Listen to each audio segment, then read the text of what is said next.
आबादी कम होएगी तो मसले भी कम ही होंगे। ऐसे नहीं है कि यहाँ पाकिस्तान की तरह 23 करोड़ 24 करोड़ आवाम है और अनएम्प्लॉयमेंट रेट जो है वो डे बाय डे आपका डिक्लाइन हो रहा है, काम आपके मुल्क में कोई नहीं है। तो ऐसा बिल्कुल नहीं है। अच्छी बात यह है कि इस कंट्री में बहुत ज़्यादा एम्प्लॉयमेंट्स की अपॉर्चुनिटीज़ जो है वो स्टूडेंट्स के लिए एजुकेशन हासिल करते हुए बहुत ज़्यादा हैं। तो ये एक बड़ी खुशाइन बात है।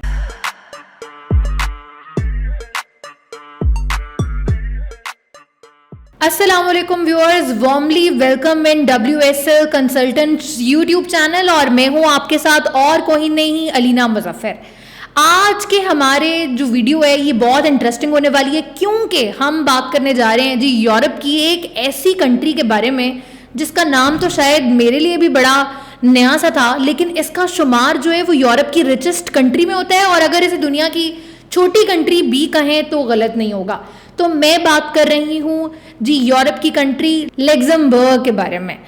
आज हमारी इस वीडियो में आपको कंप्लीट जब आप इसको देखेंगे तो आपको बहुत ज़्यादा बातें जो है वो क्लियर हो जाएंगी, एजुकेशन से रिलेटेड, यहाँ जाके सेटल आउट होने से रिलेटेड, और भी आप बहुत कुछ जानेंगे। लेकिन इसके लिए आपको मेरी ये वीडियो जो है इसको लास्ट तक देखना बहुत ज़रूरी है जी। तो लग्जमबर्ग जो है वो यूरोप की कंट्री है और यहाँ पे जो करेंसी यूज़ होती है वो यूरो होती है और 6.5 लाख के करीब इस जो कंट्री है उसकी आबादी है। इसके इर्द गिर्द बड़े अमीर मुल्क जो है वो बसते हैं, जिसमें फ्रांस हो गया, जर्मनी हो गया, बेल्जियम हो गया, ये इसके नेबरिंग कंट्रीज़ हैं और ये दुनिया का रिचेस्ट कंट्री इसको कहा जाता है। अगर बात करें यहाँ पे लैंग्वेज के बारे में तो यहाँ पे मोस्टली जो लोगों की लैंग्वेज होती है वो इंग्लिश लैंग्वेज है। तो इसीलिए आपको इस कंट्री में जाके कोई जल्दी सेटल होना आपके लिए कोई मसला नहीं होगा क्योंकि इंग्लिश तो हमारी वैसे ही थोड़ी बहुत ठीक ही होती है, तो इसलिए हमारे लिए कोई लैंग्वेज बैरियर इस कंट्री में बिल्कुल नहीं है। और अगर बात की जाए अब यहाँ पे स्टूडेंट्स की एजुकेशन के लिए तो यहाँ पे स्टूडेंट एजुकेशन भी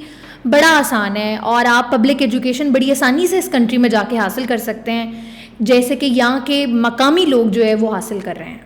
बात की जाए अगर यहाँ पे पब्लिक यूनिवर्सिटीज़ की तो जो लोग यहाँ पे यूनिवर्सिटीज़ में अप्लाई करते हैं उनको बहुत ज़्यादा स्कॉलरशिप्स भी यहाँ पे फैसिलिटी उसकी अवेलेबल है स्टूडेंट्स के लिए और आप जैसे ही यहाँ पे अप्लाई करेंगे आपको बहुत अच्छी जो है स्कॉलरशिप भी यहाँ पे बड़ी आसानी से मिल सकती है। फिर अगर हम बात करें यहाँ की इनकम की, इकोनॉमी की, तो ये एक बहुत डेवलप्ड कंट्री है, रिचेस्ट कंट्रीज़ में इसका शुमार होता है और यहाँ पे जो लाइफस्टाइल है, क्वालिटी ऑफ लाइफ है, वो भी काफ़ी शानदार है। आप बड़ी अच्छी लाइफ जो है वो यहाँ पे रह के गुजार सकते हैं। यहाँ पे आपकी जो वर्क लाइफ है उसको बहुत ज़्यादा बैलेंस रखा जाता है, ना सिर्फ बैलेंस रखा जाता है बल्कि जो लोग यहाँ पे रह रहे हैं उनको काफ़ी ज़्यादा पब्लिक सर्विसेज भी यहाँ पे रहते हुए अवेलेबल वो कर सकते हैं। यहाँ पे ट्रांसपोर्ट का बिल्कुल कोई मसला नहीं है, आप ट्रांसपोर्ट बिल्कुल फ्री ऑफ कॉस्ट इस कंट्री में रहते हुए, लग्जमबर्ग में रहते हुए उसको जो है यूज़ कर सकते हैं। व्यूअर्स, अगर बात की जाए एजुकेशन की तो पूरी दुनिया में इस कंट्री के एजुकेशन को बड़ा माना जाता है क्योंकि जो दुनिया की 200 टॉप यूनिवर्सिटीज़ हैं, इस कंट्री की जो यूनिवर्सिटीज़ हैं उनका शुमार भी इसी 200 की लिस्ट में होता है। जैसे कि आपको पता है कि पाकिस्तान के नेबर में इंडिया है तो वो आईटी में बहुत ज़्यादा आगे जा रहा है, तो लग्जमबर्ग में भी आईटी सीखने के बहुत ज़्यादा मौके आपको मिल सकते हैं। ये अपने आईटी सेक्टर में बहुत टॉप ऑफ द रैंक जो है इसका शुमार होता है और स्टूडेंट्स जो कि डिफरेंट कंट्रीज से यहाँ पे माइग्रेट करके जाते हैं, एजुकेशन हासिल करने के लिए जाते हैं, उसको कंप्यूटर और इस तरह के और बहुत ज़्यादा रिलेटेड कोर्स जो है उनमें एडमिशन बड़ी आसानी से मिल जाता है और वो यहाँ रहते हुए बड़े स्किलफुल पर्सन जो है वो बन सकते हैं। ना सिर्फ ये बल्कि जो इंटरनेशनल स्टूडेंट्स हैं उनके लिए ये कंट्री जो है बहुत ज़्यादा फैसिलिटीज़ भी ऑफर कर रहा है जी। तो अब बात करते हैं हम एडमिशन प्रोसेस की, क्योंकि ये बड़ा एक अहम जो है पॉइंट है कि आप इस कंट्री में कैसे स्टडी के लिए, एडमिशन के लिए अप्लाई कर सकते हैं। तो आपको मैं बताऊं कि इस कंट्री में जो है वो फरवरी में एडमिशन्स स्टार्ट हो जाते हैं जो कि अप्रैल तक जाते हैं और आप जब एडमिशन अपना भेज देते हैं इस कंट्री की किसी भी यूनिवर्सिटी में तो आपको कोई 1-2 महीने के अंदर पता लग जाता है कि आइदर आपका यूनिवर्सिटी में एडमिशन हो सका है या नहीं हो सका। इसके बाद सितंबर में आपकी क्लासेस जो है वो स्टार्ट हो जाती हैं और आपको ये कंट्री जो है बहुत ज़्यादा फैसिलिटीज़ देता है। इसकी जो यूनिवर्सिटीज़ हैं वो all over the world wide recognized universities उनको माना जाता है।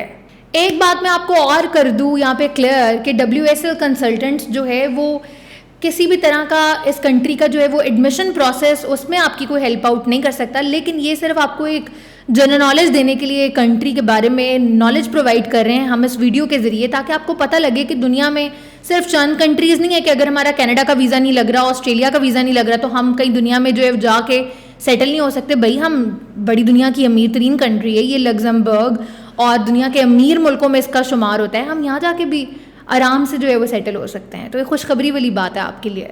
तो यहाँ पे जो बैचलर्स डिग्री कराई जाती है वो 3 साल की बैचलर्स डिग्री होती है इनकी, और मास्टर प्रोग्राम जो है इनका वो 2 साल का है। और इस कंट्री में आपको 5 साल की एजुकेशन गैप जो है वो भी फैसिलिटी मिल सकती है।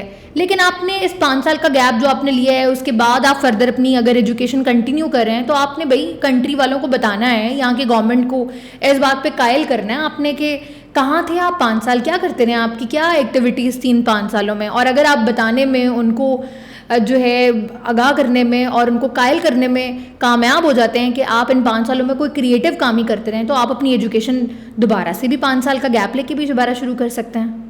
अब मैं आपको बताऊँ कि आप आइल्स के ज़रिए इस कंट्री की किसी भी यूनिवर्सिटी में अप्लाई कर सकते हैं, और आपको आइल्स का सर्टिफिकेट इनको प्रोवाइड करना है, ये इनका क्राइटेरिया है। इसके अलावा आपके आइल्स में मैक्सिमम 6.5 बैंड्स जो हैं वो होने चाहिए।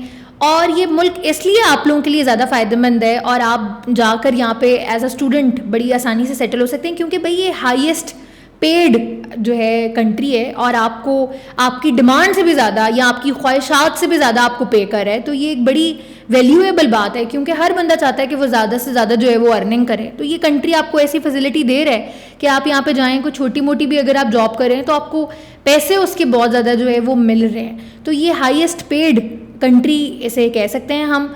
और आप यहाँ जाएँ, आपको बड़ी आसानी से जॉब भी, बड़ी वास्ट इनकी मार्केट है जॉब की, और आपको जॉब भी बड़ी आसानी से मिल जाती है। और आप जॉब करते हुए अपने जो भी थोड़े बहुत एक्सपेंस हैं इस कंट्री में रहते हुए अपनी एजुकेशन के, वो बहुत आसानी से उनको फिजिबल आपके लिए हो सकते हैं कि आप उनको बर्दाश्त कर लें, अफोर्ड कर लें, कोई भी छोटी सी जॉब करते हुए यहाँ पे। अब जी मैं आपको बताऊँ, यहाँ पे काफ़ी ज़्यादा आपका सवाल होगा कि यहाँ पे एटलीस्ट कितने पैसे होते हैं, यूनिवर्सिटी की फ़ी क्या होगी, यहाँ पे आपके और लिविंग एक्सपेंस जो है वो कितने आपको बेयर करने पड़ेंगे। तो अगर हम ट्यूशन फ़ी की बात करें तो लेट से अगर आपका किसी यहाँ पे पब्लिक यूनिवर्सिटी में एडमिशन हो जाता है तो फिर तो आपकी एजुकेशन बिल्कुल फ्री ऑफ कॉस्ट है। लेकिन अगर आपका किसी प्राइवेट यूनिवर्सिटी में एडमिशन होता है, यानी पब्लिक में इसीलिए नहीं हुआ कि आप उनके एलिजिबिलिटी क्राइटेरिया पे पूरा नहीं उतरे, तो मैक्सिमम भी आपकी फ़ी जो है वो 3,000 to 8,000 यूरोज़ जो है वो आपको फिर पे करनी पड़ेगी प्राइवेट यूनिवर्सिटी में अपनी एजुकेशन को कंप्लीट करने के लिए। अच्छा जी, अब क्या बेनिफिट्स हैं यहाँ पे रहते हुए पढ़ने की, तो मैं आपको बताऊँ कि यहाँ पे एक तो रहते हुए आपको ये है कि बड़ी आसानी से जॉब मिल जाती है, क्योंकि आजकल मेरे और आपके लिए ये एक सबसे बड़ा मसला है कश्मीर है कि आप पढ़ लिख भी लें उसके बाद भी आपको जॉब जो है वो मार्केट में कोई नहीं मिलती। आप पढ़ लिख के भी एक अनस्किल्ड ही होते हैं। वो कहते हैं जी एक्सपीरियंस लेकर आए 2-3 सालों का, 2-3 साल हमने कहीं काम नहीं किया होता, 4 साल 5 साल हम पढ़ के मार्केट में निकल रहे होते हैं, तो फिर जॉब हमें कैसे मिलेगी।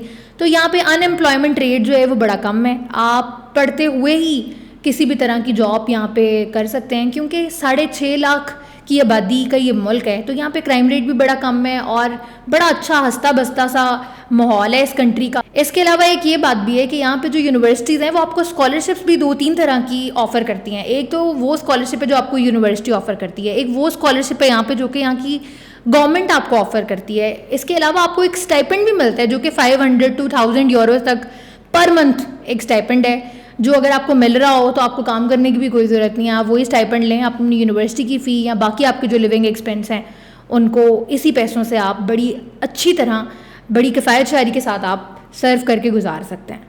अच्छा जी, अब यहाँ पे बात बड़ी एक और अहम है, वो ये है कि यहाँ पे लिविंग एक्सपेंस का हमारा क्या खर्चा आ सकता है। तो यहाँ पे 3 तरह के, जैसे हर मुल्क में 3 तरह के एक्सपेंस इंसान जो है वो बर्दाश्त कर रहा होता है, जिसमें उसका लिविंग एक्सपेंस होता है, फिर उसका ट्रैवलिंग एक्सपेंस होता है, फिर और क्या रह जाता है, फूड का एक्सपेंस एक बड़ा। ये 3 तो हमारी ऐसी नेसेसिटीज़ है ना जो कि हमें चाहिए ही चाहिए।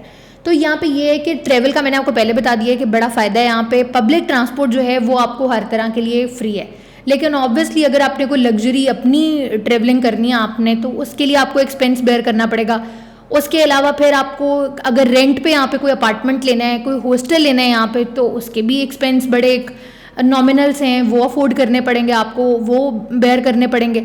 इसके अलावा तीसरा एक्सपेंस है आपके खाने का। आपने जब रहना है, कहीं भी रहना है, पाकिस्तान में रहना है, किसी बाहर के मुल्क में रहना है, खाने का एक्सपेंस तो ऐसा है कि घर भी रहें आप, बाहर भी रहें, आपको आता ही आता है। तो 3 तरह के एक्सपेंस हैं यहाँ पे इस कंट्री में, लग्जमबर्ग में रहते हुए आपको, जो कि ट्रैवल एक्सपेंस है आपका फूड एक्सपेंस है और आपका लिविंग एक्सपेंस है, जो कि आपने बर्दाश्त करना ही करना है। इसके अलावा आपकी एजुकेशन पे है, अगर आप सिर्फ एजुकेशन हासिल करने के बाद जॉब करें तो आप सिर्फ अर्निंग करेंगे यहाँ पे, और ये 3 एक्सपेंस आपको उस पर अपने पैसे जो है वो करने पड़ेंगे सर्व। लेकिन अगर आप पढ़ रहे हैं तो आपको फिर अपनी एजुकेशन के एक्सपेंस भी बेयर करने होंगे।